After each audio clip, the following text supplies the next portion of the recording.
What up, guys? Welcome back to the project. This is Rishav with a what you already know. If you know, you know. This is a podcast covering podcasts, at least for now, and that's the second marathon season. We're probably on episode like 33 at this point. And the previous episode, we covered a variety of blogs, all from Radio Public. So Radio Public's site that's been well advertised on Spotify podcasters, or what used to be Anchor before it was purchased and acquisitioned over and became a subsidiary, or not subsidiary, but became an internal portion of Spotify that's dedicated only to podcasts as opposed to music. I feel like I'm a percussionist right now, doing some weird beatboxing type stuff. So we covered about 5 blogs. Usually we want to cover more tabs than that. We have roughly 400 tabs to work over, and so we're just a very long and informative and very interesting, I believe, process where we cover as much of the research as we can on podcasting. So without further ado, let's just get over to the 2 or 3 mini blogs and then move back to covering more platforms for podcasting. So let's head on over again quickly before we begin. It's right here, by the way, on the bottom right hand side, where we're going to look at staying up to date with podcasting trends. This is the relief shelter for those without family or without a stable place to call home. All are welcome here. It's a bit of a fusion between virtual slice of life and reality-based in real life IRL. Just a little amalgamation of that, and that's one analogy amongst many other analogies from different phases of Project Jira, such as a self-therapeutic process, self-improvement process, where we focused on stoicism at one point, and then ventured over to it becoming at the very beginning is a game, the game of life, over to eventually now it's just sharing activities and experiences with each other and making sure that we have a good time, a fulfilling and rewarding, purposeful, meaningful way to spend our moments, okay? And usually together. So of course, feel free to leave your stories and relatable experiences. If you're starting your own podcast, what's about, I'd love to hear all about that in the comments. And so let's begin. Staying up to date with podcasting trends, and we edit podcasts. So I'm going to switch scenes here. You can see there's a very interesting scene I have here for the beginning of the thumbnail. Let's hop on over to something a little bit bigger here so we can read a little bit more. So we edit podcasts, staying up to date with podcasting trends. As far as podcasting trends go, the biggest challenge that podcasters face is not adapting to the new features that are available. So we scrolling down here, monetizing your podcast. I'm not going to actually read through this. If you want to, you can go to weeditpodcast.com. That's literally http://weed weeditpodcast.com or weeditpodcast.com / the biggest challenges podcasters face, dash in between, no spaces. And so monetization of your podcast can be one of the biggest challenges that are top of mind for most podcasters. After all, keeping your podcast going can often be expensive, especially as your team starts to grow. Eventually, you have to find a way to make your podcast sustainable, and this usually means finding a way to turn it into a revenue source. This can mean reaching out to sponsors and finding ways to engage your listeners to become not only diehard fans, but also loyal customers as well. You can see I'm trying to do like an elevator pitch with my gestures here. When you found a way to monetize your podcast, it eliminates a lot of the challenges of continuing to publish and growing your show even further to reach your goals. And related post, how to use email newsletter to grow your podcast. Facebook, Twitter, LinkedIn, Pinterest, email, and so on and so forth. All that jazz. Great little short excerpt. It probably makes me really happy, the fact that there's only a short excerpt here. But now I realize that that's just the very end of the blog, and we ended up reading it all the way down. It's from Carly Van Heerden, who is the founder and CEO of We Edit Podcasts. Thank you very much. Staying up to date with podcasting trends, coming up with fresh content. So there's a bunch of different sections when you're publishing readily. This can be easy to run out of ideas to talk about. It's important to include fresh content to retain the listeners that you already have. Yeah, the best way to continue infusing new content into your show is to keep an ear on the market, meaning you always have to keep up with the trends, keep engagement high with your audience, constantly asking what they'd like to hear about, actually. I misinterpreted that. It's even better, actually. Just ask for the topics from your viewers. Okay, and hold on a second. Isn't that what a lot of the reactor channels do, right? I think that makes a lot of sense in my case, especially since I am partly doing a lot of interesting types of reaction content right now. Just fixing on my nose right here. Rudolph the Red-Nosed Reindeer. Moving on, reaching new listeners. Why? It's not Christmas. This is got the jolliness. How many times one of the biggest challenges podcasters face is discoverability and finding ways to attract new listeners. Since iTunes does not allow for so-called viral spread of podcasts, it doesn't. Many successful podcasts are built off existing brands or the personal brands of the podcast hosts who already have a popular following. Today, new blogs are usually discovered on social media platforms, which can often be challenging for audio content. Okay, moving up, staying on track with publishing. As you've heard time and time again, consistency is key, right? To get your podcast off the ground, it's imperative you publish regularly and consistently, of course, and so on and so forth. Consistency, finding the time, takes a lot of time to get everything organized and be ready to hit publish. This includes doing your research, finding the right guests, getting everyone's schedules to match up, coordination basically, and making sure the content is valuable and getting valuable and specifically targeted to your audience. That's something I'm doing very, very poorly. I'm not doing a good job at all, right? That, and it's something I need to improve on. Going up, coordinating recording schedules. Oh, this is difficult, man.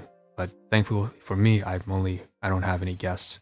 But oftentimes we go on a podcasting journey with a partner. So many podcasters team up with a co-host who is someone in the same or similar industry to draw listeners from a wider audience base. The combined skills and offerings add something unique and special to podcasts, making it stand out above the crowd. However, no matter the benefits of having a partner in crime, there's always the issue of conflicting schedules, right? Okay, yeah, move things over. Getting over the initial inexperience. Every first-time podcaster inevitably has to deal with getting over the initial inexperience of it all. If you've never done anything, if you've never done something before, you are bound to have questions and get stuck along the way. Every now and then you will make a few mistakes that aren't great for your podcast, but eventually this inexperience will pass. So again, there's just a little bit of perseverance, goes a long way. And like every new undertaking, there are always challenges to overcome. And about us, We Edit Podcasts is a podcast production agency serving clients since 2015. We provide a wide range of services and produce thousands of episodes monthly. And, just to make sure I remember, I want to make sure I can remember what the title of this is. So we're going to say We Edit Podcasts, because this will be imperative for the naming of a video. Right, we always want to source and credit our research sources. So anyways, that's that. So we can close We Edit Podcast because it's the very top. And it was one of these articles from Radio Public. And, here's another one article, to be honest. The Collective Dispersed. This is the Bellow Collective, an editorial team that dispersed in 2012. And that's because they launched since 2016, where there were a few publications, as they say, dedicated to marveling and critiquing the podcast medium. But since then, obviously, it's flourished and blossomed in so many ways. And they have been completely overshadowed and overwhelmed and out-competed. So now they are just listing, Galen Beebe, Amber Belinsky, all of their staff and writers basically on their collective editorial team, who have now retired and since moved on to, not retired, but retired from the Bellow Collective and have moved on to their other ventures. Many of them probably just have to get jobs nowadays, let's be honest. Over here, the 9 Commandments of Patreon is basically where we found the Bellow Collective, because this Tamar Avishai, creator and host of The Lonely Palette, actually she's published her article as a part of the Bellow Collective. Of course, this is an old article from 2019, and the 9 Commandments of Patreon actually is this blog article that she wrote, creator of The Lonely Palette, of course. It's an article that came from Radio Public. It was linked and sourced there. Of course, that means it's 4 years old at least, but it was still much of the advice, and the guidelines that are listed here are still relevant to this day. So if you actually want to create podcasts, this article is still for you. Chipping away the elusive model that values creators, okay? And so it's more about monetization though, this one. It's not for getting started. Okay. So let's knock that off the ballpark. The last blog, it seems, I think. How to start a podcast. Is this the same thing? Nope, it's two different ones. So, okay, so we have two. So want to start a podcast, read this first. This is from NPR, training and sources. Share, tweet, email. Lovely. I'm thinking of stopping a podcast instead of starting a podcast. Oh dear. It's like in a bar setting. This just sounds like I'm thinking of stopping a podcast, not starting. Here's one measure that illustrates how big podcasting has become. As of June 2018, Apple says its podcast platform includes approximately 550,000 active shows. That's a lot of audio vying for your ears, your time, your attention. Let's take a pause here, get a little drink of water. Health is wealth. Okay. Here's one measure. Okay, so it might seem more groundbreaking to stop a podcast than rather than to start one, as the new Joker cartoon above bluntly suggests. But if you, like so many people and organizations, are considering starting a podcast, we want to help you do it well. Almost anyone who starts a podcast can regale you with lessons they learned the hard way. No process of creation will proceed smoothly 100% of the time. The questions and suggestions below can help you fashion an intentional creative process in which you ensure you truly understand what you are making, for whom, and why. So these tips come from people at NPR who have created multiple podcasts and closely observed the growth of the podcast industry. Okay, so some tips here. Don't just throw spaghetti at the wall, be intentional. You need to spend some time thinking about what you want to make and who you're making it for. Ask yourself some deep, difficult questions, even existential questions. What's this idea? What is it really? What is the best format for this? Is a podcast the best format? What do we want to accomplish? What makes this distinctive from other podcasts? How passionate are we about the story and concept? Never lose sight of the audience. Do we have the people, time, resources to make this?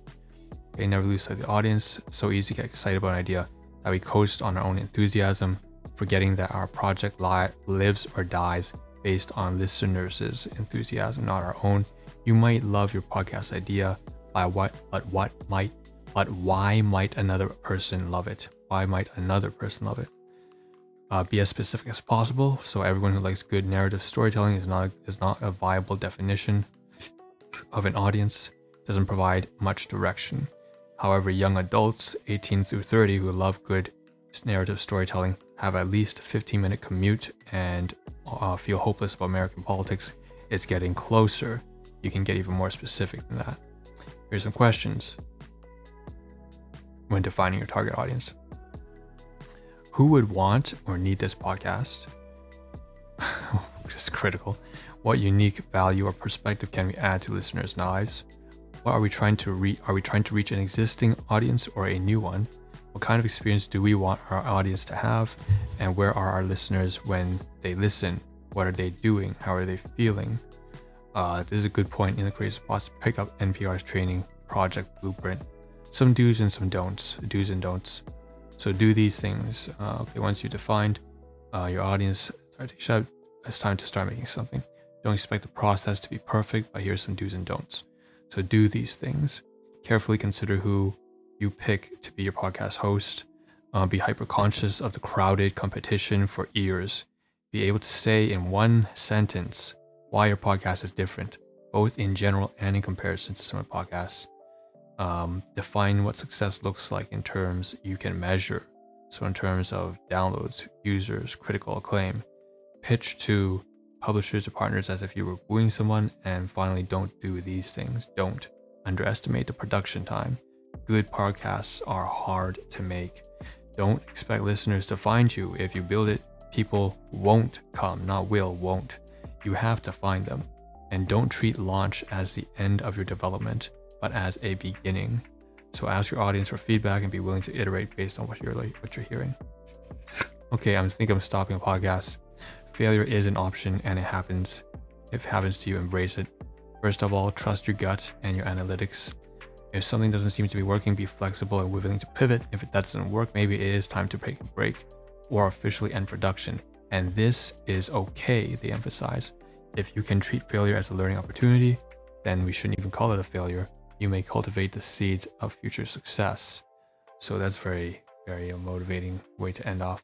Thanks to NPR's Neil Carruth, Liz Danzico, and Jerry Eaton, and Steve Nelson for the guidance we've compiled over here. And Alison McAdam is a senior editorial specialist with the NPR training team, focused on audio steroids. I'm just butchering the words right now. I'm so hyped right now. She edited All Things Considered. Okay, yeah, let's end this. Finally, get it out of here. Get out of here, all right? We have way too many bottles. I want to start a podcast from NPR. Okay, moving on. How to start a podcast. Same title, different site, different platform. This is from Anchor, which is now a part of Spotify for podcasters, of course. How to start a podcast, March 8th, 2023. This was literally just last month. I can't believe this. Spotify is a free all-in-one podcast tool that lets you publish to all major platforms and ultimately make a career out of your passion. Let us show you how to make a podcast with Spotify. And here are the basics. And it's a very, very, very, very, very, very, very long post here. This was also linked from Radio Public. But of course, it's a self-link to Radio Public from podcasters at Spotify over to Radio Public, which then links back to the same platform, Spotify, podcasters, or Anchor. So the basics, what is a podcast? Let's be real. Most of us have a general understanding of what it is. Collection of digital audio or video files made available for audiences. But as we enter the podcast world ourselves, more questions start popping up, okay? It depends on many things. Can be serious, funny, cerebral, quirky, sarcastic, a little bit of everything. It needs two ideas, an idea and a voice to bring it to life, okay? So why should I start a podcast? Every podcast has a podcast voice. I think their pitch here is that it's all unique to you, but it's quite difficult to actually get an audience that will actually listen to your specific voice, I'll say. So how do I start a podcast? What is Spotify for podcasters? All-in-one podcasting platform. Create, distribute, grow, monetize. Now, planning your podcast. What should my podcast be about? Requires you to look inward, ask a simple question. What do you love to talk about? That makes you most happy, fulfilled, and excited. Use that as a jumping off point. How should I pick a podcast name? Right? What equipment do I need to start a podcast? Phone in your pocket. How to establish a brand for my podcast? How do I pick a format for my podcast? And goes on and on. What is a video podcast? And should I try making one? Oh, I noticed there's some stuff here on my glasses here, guys. Bear with me here as I try very desperately to peel off this weird stain here that's kind of blocking the way. You never get these like stains on your glasses that lead to you just seeing this enigma that just won't go away and leave you alone. You're spent the next 12 hours staring at this translucent thing that's floating in front of your eyes, and you don't have the gumption to actually rub it off. There is no dreaded The trials and tribulations of eyeglass wearers. Alright. I hope that doesn't happen with contact lenses. That's usually a sign of something really bad, I think. Alright, how do I add music to my podcast? Where should I upload my where should I record my podcast? How should I prepare for my episode? Creating your podcast then. What's the best way to interview podcast guests? How do I edit it? How can I stay consistent? Podcast editing can be a challenge for many podcasters. You can edit your show with the smartphone or desktop, but there's certainly better ways to edit than others. Wow. And how do I write podcast episode descriptions? Keywords come in mind. This advice and much more length, optimization, consistency. Can be found on our article. So they always have a bunch of links here. Every single question here